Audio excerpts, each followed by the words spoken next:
नालंदा विश्वविद्यालय विश्व का प्रथम आवासीय विश्वविद्यालय था। यह विश्वविद्यालय विश्व के सबसे पुराने विश्वविद्यालयों में से एक है। यह राजगीर शहर के पास और पटना से लगभग 90 किलोमीटर दक्षिण पूर्व में स्थित था। इस विश्वविद्यालय की स्थापना गुप्त शासक कुमारगुप्त प्रथम द्वारा 450 से 470 में हुई थी। इस विश्वविद्यालय में भारत के अलावा कोरिया, जापान, चीन, तिब्बत, इंडोनेशिया, फारस तथा तुर्की से भी विद्यार्थी शिक्षा ग्रहण करने आते थे। यह विश्व का प्रथम पूर्णतः आवासीय विश्वविद्यालय था। इस विश्वविद्यालय की लंबाई 240 मीटर, चौड़ाई 490 मीटर और क्षेत्रफल 12 हेक्टेयर है। यहाँ छात्रों के रहने के लिए 300 कमरे थे, जिनमें करीब 10,000 विद्यार्थी एवं 2,000 शिक्षक थे। उनके लिए शिक्षा, भोजन, वस्त्र, औषधि और उपचार सभी निःशुल्क थे। राज्य की ओर से विश्वविद्यालय को 200 गावट दान में मिले थे, जिनसे प्राप्त आय और अनाज से उसका खर्च चलता था। नालंदा विश्वविद्यालय के परिसर में स्थित पुस्तकालय विश्व का सबसे बड़ा पुस्तकालय था। इसका नाम धर्मगंज था। यह 3 बहुमंजिला इमारतों रत्नसागर, रत्नोद्दी और रत्नरंजक से मिलकर बना था। इसमें लगभग 90 लाख पुस्तकों का संग्रह था। इस विश्वविद्यालय को 9वीं शताब्दी से 12वीं शताब्दी तक अंतर्राष्ट्रीय ख्याति प्राप्त थी। नालंदा पर एक नहीं 3 आक्रमण हुए थे। पहले 2 आक्रमण के बाद इसे दोबारा बना लिया गया था, लेकिन तीसरा आक्रमण इसके लिए घातक सिद्ध हुआ।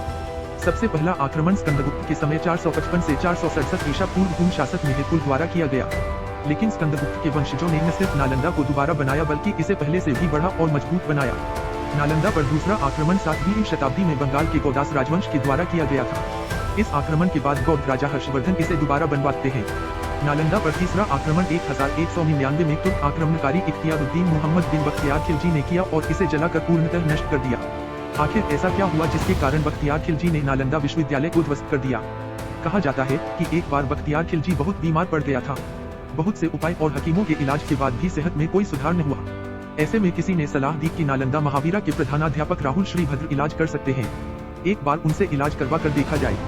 बख्तियार खिलजी को किसी गैर मुसलमान से इलाज करना मंजूर नहीं था, मगर जब उसकी सेहत में कोई सुधार नहीं हुआ तो उसने सोचा कि एक बार राहुल को बुला कर देख लेना चाहिए। राहुल श्रीभद्र जब बख्तियार खिलजी का उपचार करने पहुंचे तो खिलजी ने उनके सामने यह शर्त रख दी कि वो इनकी दी गई कोई भी दवा नहीं खाएगा। राहुल श्रीभद्र ने खिलजी को कुरान दिया और कहा कि इसके कुछ पन्ने रोज पढ़िएगा। ऐसा करने से कुछ ही दिनों में खिलजी की सेहत में सुधार हो जाता है। राहुल श्रीभद्र ने कुरान में एक ऐसी दवा लगाई थी जो पढ़ते समय खिलजी तक पहुंच जाती, जिस कारण वह पूर्ण तौर पर सही हो जाता है। जब खिलजी को इस बारे में पता चलता है तो उसमें बहुत ज्यादा असुरक्षा और उत्कंठा की भावना आ जाती है कि इन काफिरों के पास मुस्लिम हकीमों से ज्यादा ज्ञान कैसे है। बस इसी भावना में खिलजी यह निर्णय लेता है कि वह इस ज्ञान के स्रोत को ही समाप्त कर देगा, और यहीं से शुरुआत हुई नालंदा की बर्बादी की। ऐसा कहा जाता है कि पुस्तकालय में रखी पुस्तकों को जलने में 3 महीने लग जाते हैं। यह मात्र एक विश्वविद्यालय पर ही नहीं बल्कि एक सभ्यता पर आक्रमण था। यह आक्रमण इतना गंभीर था कि इसके बाद नालंदा को एक बार फिर से वही रूप देने के लिए कुछ बचा ही नहीं था। कुछ बचा तो बस दीवारों के अवशेष।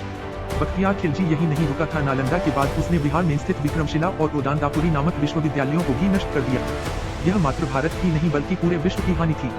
एक व्यक्ति की ईर्ष्या के कारण हजारों वर्षों का ज्ञान संग्रह जलकर राख हो गया। आज अगर वो पुस्तकालय रहता तो मानव जाति के कल्याण में बहुत उपयोगी सिद्ध होता। अब इस ज्ञान संग्रह को दोबारा नहीं प्राप्त किया जा सकता। आपको यह जानकारी कैसी लगी कमेंट में जरूर बताएं।